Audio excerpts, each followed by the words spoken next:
So I've been hitting the pool a lot. Yeah? Yeah. Pool. Taking the kids probably twice a week. Yeah. Working on the old, farmer's tan. How's yours looking? You got like 2 levels of a farmer's tan. It's like the tricolor flag. I like that. Do you shave your arm hair? Nope. It's just naturally dead right there? It is. I like that. That's pretty sweet. Oh, hey.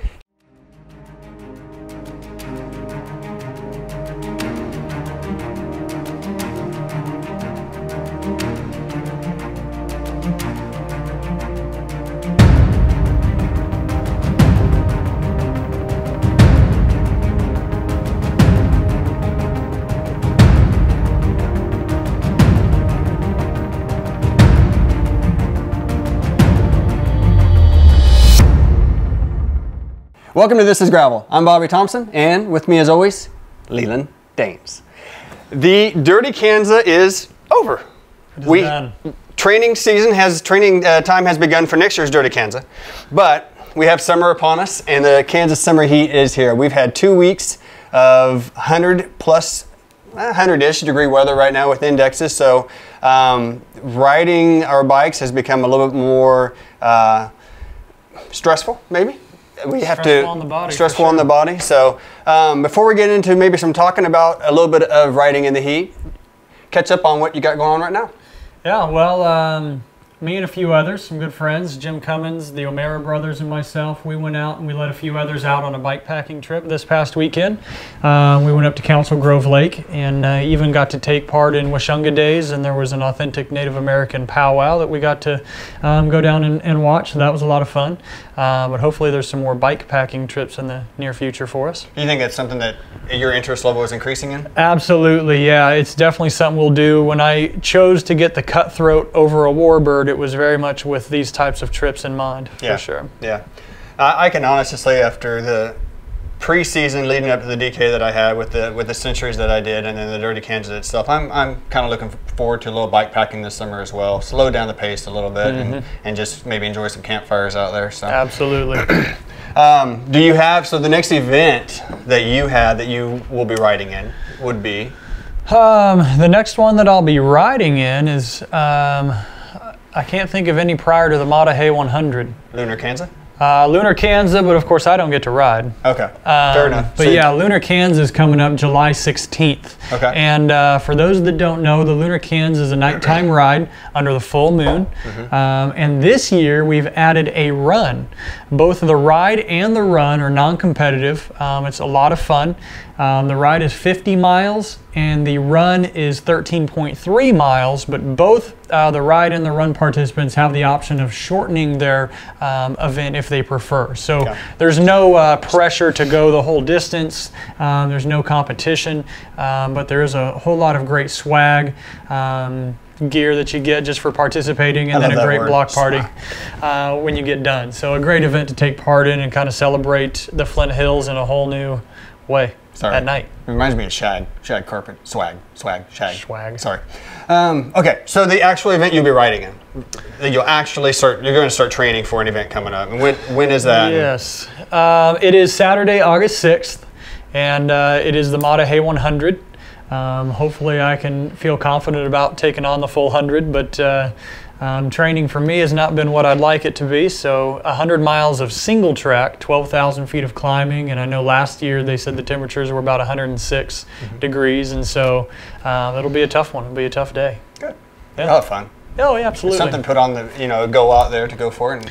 Looks like a great ran event. I'm excited to go check it out. I've definitely never ridden up in that area, and a 100-mile trail race has definitely been on the bucket list, so we'll see. Yeah, at some point that'd be fun for me to do. Right now I'm not sure I can do, 20 miles of trails. It's a lot different riding trails than riding gravel. So. Yeah.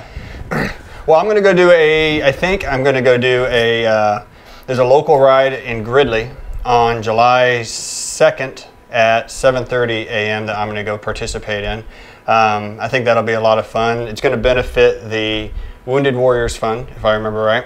So, and then after that, I think the next day I'll do the Lunar Kanza. I'm going to drag my daughter on a trike behind me, and we'll see how far I go before I want to turn back around. So it could be a 20-mile ride. I don't know. We'll see how that goes. I think my wife's going to ride with me, so it'll be kind of a family day. So yeah, so we're looking forward to that. riding in the heat is kind of what we're kind of talk more about this episode. So one of the things that you want to do when you're riding in the heat is you want to do what you can to keep that core body temperature as low as you can. So my daughter has graciously decided to hop on camera once more to maybe give us a tip to creating an ice sock. Now, ice sock is something that actually you introduced me to probably 3 or 4 years ago. As a new rider and as a beginner rider, if there's any new riders and beginner riders out there, Reagan, my daughter, is going to show us how to do it. But you want to talk a little bit about it? Yeah, so an ice sock is pretty simple. You can use pantyhose, and what you do is you can cut it to make it a little bit smaller. Cut the pantyhose on one end, fill it with ice, tie it off at the top, and then you've got yourself a little ice bag that you can carry along with you. And then when that ice melts, the pantyhose is so lightweight and almost non-existent that wherever you've put it, like in the back of your jersey, for example, once that ice melts, you don't even notice that little piece of pantyhose still in there. You can tie 2 together and make them longer and drape them around your neck, or vice versa. You can stick them in your pant legs, or in your bibs, and so you can load up with a few of them and really cool yourself down. And a lot of our rides are self-supported, but with gas stations along the way. So you take it out, next gas station, go in, get a cup of ice, fill it back up, take off and go, and you have a cooling effect as you ride. So absolutely. Reagan's going to show us. Hi everyone, in the summer it gets really hot. I'm going to show you a trick to keep cool. Today we're going to make an ice sock. First you put the ice in the sock. You either scrunch it up, put it in your back pocket, or tie 2 together and put it around your neck. And when all the ice melts, you just head for the next gas station. Thank you. I want to thank my daughter Reagan for taking the time to do that. Nora really wanted to help, but Reagan wanted to do that one all by herself. So I mean, seriously, pro tips from a 9-year-old. Even Reagan gets it. It's not rocket science. She's starting early, I think. So. Tips for riding in the heat. Yeah, so it's there's a whole lot more to it than just trying to cool your exterior, because it should be noted that that is a very temporary fix, and the effects of the ice socks are gone pretty quickly. It's more of a comfort thing. Yes, it is a comfort thing, and they're very helpful, but it should not be a strategy that's solely relied upon. And so Bobby and I actually have 5 pretty casual tips for beating the heat. The first one is no surprise, is going to be hydrate. I think we all understand we need to hydrate in the heat, but I don't think we think about changing the amount of fluids that we're drinking. We're so used to training all spring long with 1 bottle an hour, a bottle an hour, drink a bottle an hour. That's what you hear. Well, guess what? When it gets hot outside, you got to drink more than a bottle an hour, to the tune of every 30 to 45 minutes. Possibly, depending on the temperatures and the conditions. So increase your fluid intake big time. Yeah, I mean, I can speak from that on personal experience, and my own mistake during the Dirty Kanza was that I thought too much about the bottle an hour and how many calories I needed per hour, and not on how much hydration that I needed to keep going, and I simply ran out of water. So. Yeah, not to make any comment that would encourage you to neglect your nutrition, but when you think about how long you can live without food, a few weeks, versus how long you can go without water, I think if you really take a look at that and realize that the water is far more important than anything else on your ride. Yeah. It is the most important. Yeah. Not only does your body need it for bodily functions, but it also cools you way better than dumping that over you, which is a tip I would love for everyone to hear. When you're out on a ride and you're doing a gravel event, which is going to be pretty remote, do not dump your drinking water over your head. Put it in your body, consume it. It'll be much better served drank than dumped over your head. I saw, and I want to apologize, and one of our Facebook friends stated out there, and I can't remember the exact wording of it, was it's a scientific fact that you get exponentially thirstier the quicker the more you know you're almost out of water. Yeah. As you know your water's going away, you're going to get thirstier and thirstier, and when you're out of water, then you're really thirsty. So Yeah, so definitely drink plenty of fluid. Practice, just like everything, practice and see how much exactly you need, but hydrate, hydrate, hydrate. Absolutely. Number 2, the next thing you need to realize is that your body is not capable of pushing as hard for as long in the heat. It just simply can't. So you might want to back off the pace a little bit. You can't do the efforts that you would normally in the cooler temperatures. You might be able to do them, but you're going to pay a bigger price than you would normally. So understanding that you know, if threshold is here during the cool temperatures, you might need to back off 10%. Yeah. And realize that in an event like that, you kind of have to be a little bit, or in any gravel event, they're a little bit longer. I mean, we're talking minimum 100 miles for most gravel events. That's a long ways. Let the other guys go out way too hard. They'll be the ones sitting on the side of the road as you come chugging along a little bit later because you backed off the pace and you're going to feel a lot better for it. Yeah, I mean, one of the plans I have this summer is working more on my base miles than working on, say, power intervals or such. When I went out riding last weekend and it was 100+ degree heat index, I focused on breathing. Just keeping the breathing nice, steady, and because I mean you're breathing in hot air, and I had a pretty good hour ride. I don't think I would have wanted to go much longer than an hour and a half maybe, but I had a good hour ride doing that. So yeah, so back off the intensity. Number 3, don't eat too much at once, and this is a rule of thumb that should be applied all the time. Your body can only process so much per hour, and so you really need to work on eating every 10 minutes probably is probably a good number. Yeah. When we talk about how many calories you should consume per hour, that doesn't mean you consume them all in 1 minute within that hour. You should space that out along. And the reason this is more important during the heat is because your body's trying to do 2 other top priorities first. It's trying to cool yourself first, and it's trying to service the muscles that you're using for the exercise. And so if you put a bunch of food in your gut all at once when it's hot, your body has no desire to digest or process those calories. So it's going to sit there like a gut bomb, and your body's not going to want to do anything with it until it's sufficiently cooled itself down first. Not to mention you're going to waste half a water bottle trying to get that bar down your throat. Whereas if you're already drinking a little bit throughout the hour, you're eating a little bit throughout the hour, then it's going to coincide better. Yeah, you don't want to waste that fluid on a big digestive load. You want to space that out throughout the hour.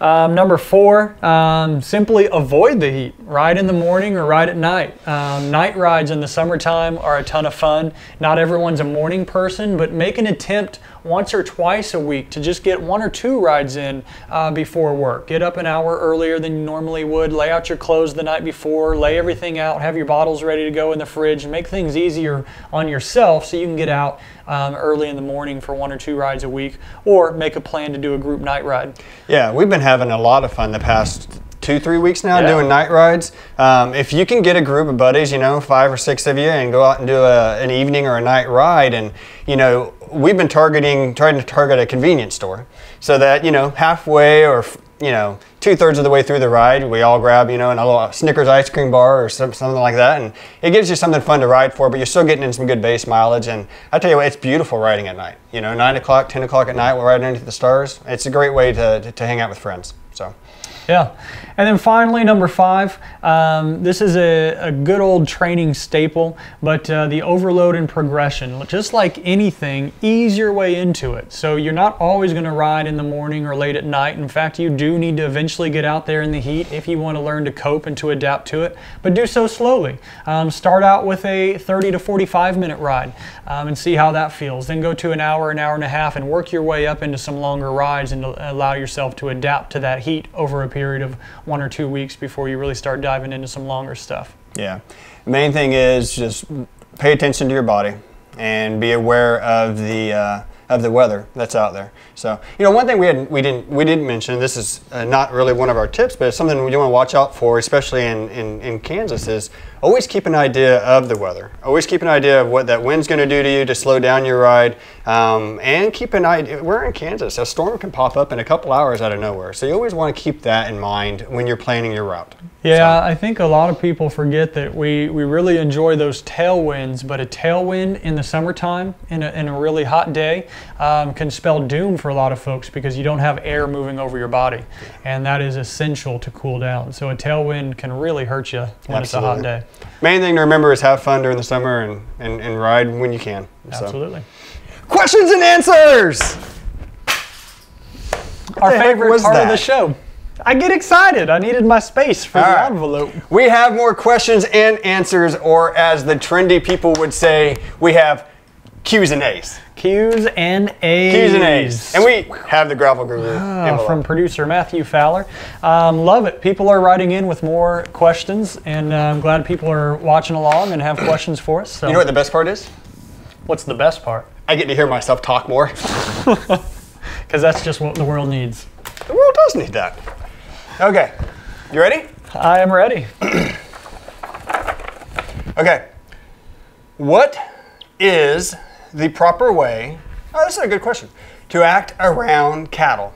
I'm assuming they're talking about, you know, recently did the Dirty Kanza and we get out there in the free range a lot and there's cattle around everywhere and there you go. Yeah, there's plenty of free range gravel out there, as Salsa put it. And so interacting with cattle is a big part of it. And I guess, you know, Bobby and I have talked about this, and I think there's a larger show or segment coming soon on this very topic and various topics related about riding out in the Flint Hills and proper protocol on those sorts of things. But the casual response now for the here and now, since you've asked, is to go slow. You know, cattle are a flight, not a fight animal. And so their first instinct is to run. The problem that causes is it could present a potential danger to yourself, but more likely they're going to be a danger to themselves or the property, i.e. the fence lines that line the ranch's properties. So when approaching cattle, if they are on the road, give them a holler. Give them a hey, give them a... and don't wait till you're right up on them. I mean, let them know you're coming. Let them know you're coming from a long ways out. Get their attention. Let them know that you're approaching and that you're not a threat by moving get Once you've done that, the cattle will likely get up and meander off the road. Just keep moving slowly toward them. Give them a yeah. Yeah. That actually came up, me and a group of riders during the Dirty Kanza, and it was kind of funny because we all had just been spoken to at the riders meeting, and we were like, we know what to do. And they were actually running alongside, beside us, moving alongside, beside us, and you could tell they wanted to cross the road. So stop, let them cross, and then move on. Yeah, and for a better explanation from one of the best ranchers around, definitely watch the Dirty Kanza 200 riders meeting. It is posted on the Dirty Kanza Facebook page. I think there's a link on YouTube. Tom Ritchie gives a great speech, including how to act around the cattle. So hopefully we can get Tom in the future to do a little bit more filming with us. Perfect. Okay, it's time to get new tires. Any suggestions, and why would you make those suggestions? That's what it says. Why? Lots of Why things do to you talk have the about. suggestions that you have? There's lots of things to talk about. New tires. Yeah. So my first response to this is that tires are totally dependent on what type of gravel that you're going to do and what type of event you're going to participate in. You know, for an endurance event, I don't think you're going to focus as much on tread on the sides of the tire because you're not going to be biting hard into the corners as much. It's a long event. It's an all-day event, so you're not going to corner as hard as you would, say, doing a 5-lap crit race. Would you agree with that? Absolutely. Okay. If you're going to be riding, say, gravel worlds, the gravel up in Nebraska tends to be fairly sandy. I like to ride with a wider tire when I ride up there. When I ride in the mud down in Land Run, I like to ride with a thinner tire. So it's totally dependent on, I think, the event you're going on. So. Yeah, absolutely. And I guess if we're just looking for some generalities here, if you have the ability to have different wheel sets for different conditions, all the better. That will set you up a little bit better, like Bobby was talking about. But generally speaking, when it comes to gravel, tires is not the place to lose weight. I would not worry about finding the lightest tire out there. You're going to want something that does in fact roll fast, so you don't need a beefy center tread where the tire is going to make contact with the ground. And then third, you're definitely going to want something very durable and with some extra flat resistance. At the very least, you need an extra flat protection like a Kevlar strip under the tread. And if you can, spend a little bit extra money to get bead to bead, which will give you sidewall protection as well to help prevent from some of those cuts. So those are the things you want to look for. Don't worry about weight. You're going to spend a whole lot more time on the side of the road changing flats than whatever extra weight penalty a durable gravel tire is going to get you. Look for minimum rolling resistance on the tread pattern, and then extra flat protection. And if you do that, I think you can find a tire that will work for about any gravel event. You know, I can go and ask 5 of my friends what tires they're running, and the point being is if they haven't had any problems with that tire, they're going to tell you they love that tire and that brand. And I know that there's a lot of research that goes into building up tires, and I'm totally respectful of all that, but I do think that once you get comfortable with a tire, then you usually end up staying with that tire for a while. So a lot could be said on that, and a lot has been said on that, and maybe we'll have an episode on that later. Yeah, tires, we could spend some time. Okay. We have another tire question. Actually. Okay, this is a little bit different. Do you recommend going tubeless over using tubes? That is a natural follow-up. And personally, I'm going to say yes. I would encourage everyone to go tubeless for a number of reasons, and I'm going to tell you. Okay. One, in the grand scheme of things, it's really not that expensive of an upgrade to your bike. I think you can get into tubeless for around $50 for some tape, the valve stems, and the sealant itself. That's really all you need. And the benefits of going tubeless are going to be some extra protection when it comes to pinch flats, and pinch flats are a huge factor for flats in a gravel event. You get a rock underneath, it compresses the tire to the rim, and if you've got a tube in there, it'll pinch it and give you that snake bite, the infamous snake bite, where you'll see the 2 little holes where the rim is, where it pinched. And so tubeless will alleviate that. And a lot of people will tell me, oh, it's really messy and all this. Well, it's really not that big of a deal. If you do get a cut or a tear that even the sealant can't fix, and you do have to throw a tube in, it's really not that big of a deal. You just simply pull the valve out, slap a tube in, pump it up, and away you go. The extra sealant in there really isn't a prohibitive factor. The other thing the tubeless sealant is going to help you negate is if there's any burrs or stickers out there, thorns, that kind of thing, which you can encounter on some of these MMR, minimum maintenance roads, dirt roads. So there's a lot of upside. It's also less weight, so you're already going for a little bit more durable gravel tire. This is one area you can save some weight, and it is pretty minimal, but it is nice because rolling weight is where you do want to try to save, but it's saves weight and gives you extra protection. So it kind of seems like a no-brainer. I agree. I'm sure there's quite a few people shaking their heads and saying, I've ridden with tubes forever and I'm just fine. And I agree with that. I finished, I've done 3 dirty Kanzas with using tubes, and it was just fine. But earlier this year, I started getting a lot of pinch flats, and I got a little tired of getting so many pinch flats, and it could have been tire pressure, who knows. But point being, I switched to tubeless, and I've been running perfectly since then, and I'll just stay tubeless for as long as I need to. So yeah, definitely recommend it. Yep. Okay. Oh, I guess this one's for me, but you get to read it. You want to read it to yourself? No, you go for it. Okay. It appears LeLan is doing more gravel via fat bike. What's up with that, and why are you doing it? Well, first and foremost, you are not going to set any speed records on the fat bike. The fat bikes were designed for riding in the snow, plain and simple. They also do really well in sandy conditions. So loose, soft conditions where you need a much wider footprint. That's really not gravel, to be honest. I'll level with you. A 40 tire is plenty wide for gravel roads. So a 4-inch tire is definitely overkill. But there are some benefits that come with that. Without a doubt, there's more comfort.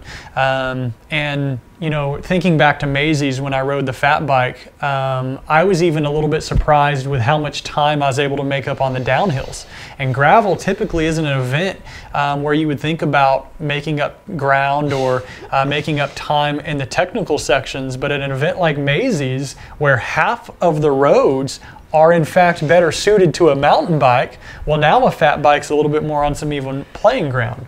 But Conversely, when you got to climb up the hills, you can talk about faster downhill all you want, but all I can think about is the uphill. So hey, I did sub 4 hours coming into the halfway point. And you're more of a man than I'll ever be.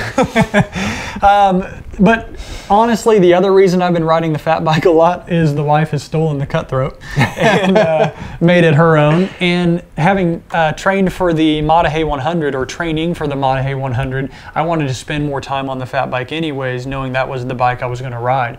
And by doing so, I've fallen a little bit more in love with just riding the fat bike all the time. So it's a lot more fun and comfortable. It takes a lot of pressure off of me from a competitive standpoint. I feel like I can be a lot more casual on a fat bike than when I was racing on a Boone, for example.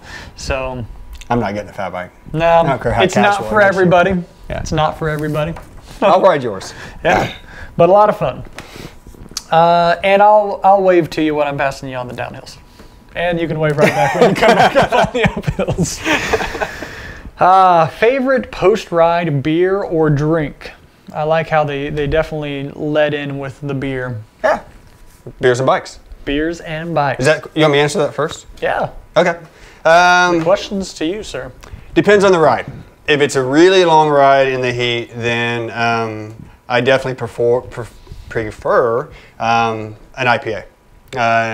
Just the the sharpness of the flavor, it's nice to come into. Although I gotta say that a nice crisp Red Bull at the end of a ride tastes pretty dang good. So if it's a cool ride during the winter, then you can't beat a nice stout. So. Oh goodness. Well, shameless plug, but I definitely prefer, if I'm going to have a beer after a ride, when I'm craving something like that, it's the DK Kolsch. It really is a nice, crisp drink for me. And I'm a weenie beer drinker, so I love that one. But most of the time, it's chocolate milk for me. Chocolate milk's also good. Chocolate milk. Matt, what do you got? I like Ovaltine. Ovaltine. Ovaltine. That's chocolate milk, right? Chocolate flavored? Yeah. Okay. Matt is also a 70-year-old senior citizen trapped in a young man's body, so. That's the truth. All right. That's it. That's it? That's all for Q&A today. All right.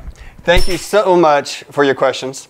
And I have no idea what that sound was, but I'm a little scared right now. So thanks for the questions. Thanks for watching us. Send us more questions if you need. How are they going to send us more questions? How would you like them to send us questions? Well, via social media. Well, tell them, not me. Well, that's your job. Social media. We're at Gravel Guru Facebook page. We have the Casual Cyclist Facebook page. Tag us in your photos. This is Gravel on Instagram. However you need to get a hold of us, you can come and knock on the door if you want. We won't be here most of the time, but you can knock on the door anyway and slip a piece of paper underneath it. But let us know what you want to talk about. So appreciate y'all. Bye-bye. Bye.